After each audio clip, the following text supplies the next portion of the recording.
The Qur'an is not a book of science, but a book of science. Yet it contains undeniable facts related to science. There is an incident described in the Qur'an over 1400 years ago about a man called Abu Jahl, who was not only an enemy of the Muslims during the time of the Prophet Muhammad, peace be upon him, but also a well-known pathological liar, compulsive liar. So Allah, God, sent down the revelation describing the actions of this man. Does he not know that Allah sees? No. If he does not desist, we will surely drag him by the forelock, a lying, sinning forelock. Here in these few verses, Allah specifically points out that the forelock, the front area of the head, is a lying and sinning region.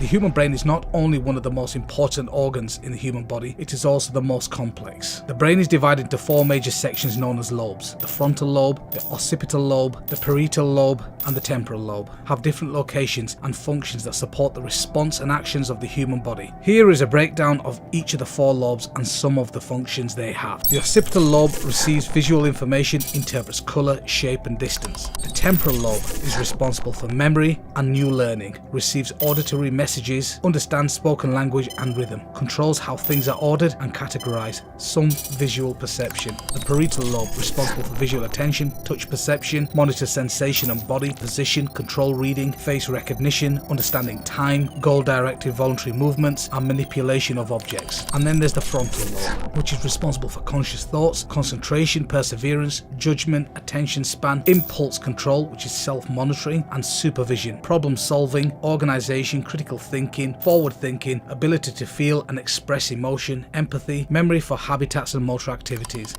The frontal lobe has many functions, most which center on regulating social behavior. The function of the frontal lobe involves the ability to recognize future consequences resulting from current actions, the choice between good and bad actions or better and best, the override and suppression of socially unacceptable responses, and the determination of similarities and differences between things or events. When someone lies, brain cells in the prefrontal cortex, the planning executive of the brain, works harder than when we tell the truth. Pathological liars have shown to have more white wiring matter and less grey matter in the prefrontal cortex of the brain than other people.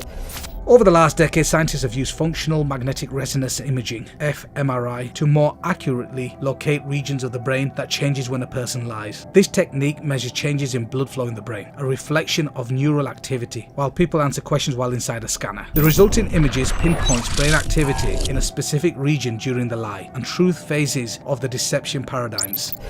Although several brain areas appear to play a role in deception, the most consistent findings across multiple fMRI studies is that the activity in the prefrontal cortex increases when people lie. The prefrontal cortex, situated just behind the forehead, is a collection of regions responsible for executive control, the ability to regulate thoughts or actions to achieve goals. Executive control includes cognitive processes such as planning, problem solving, and attention, all important components of deception. Dishonesty requires the brain to work harder than honesty, and this effort is reflected by increased brain activities.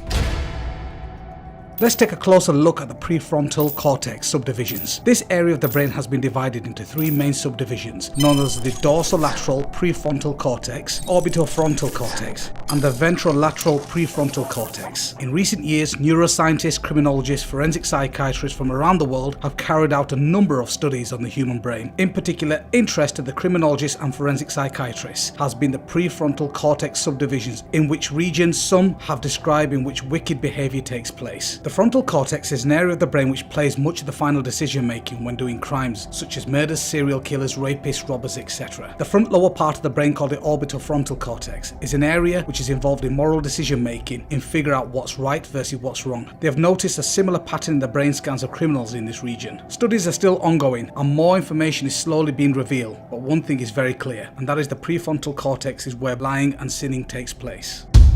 Does he not know that Allah sees? No. If he does not desist, we will surely drag him by the forelock, a lying, sinning forelock.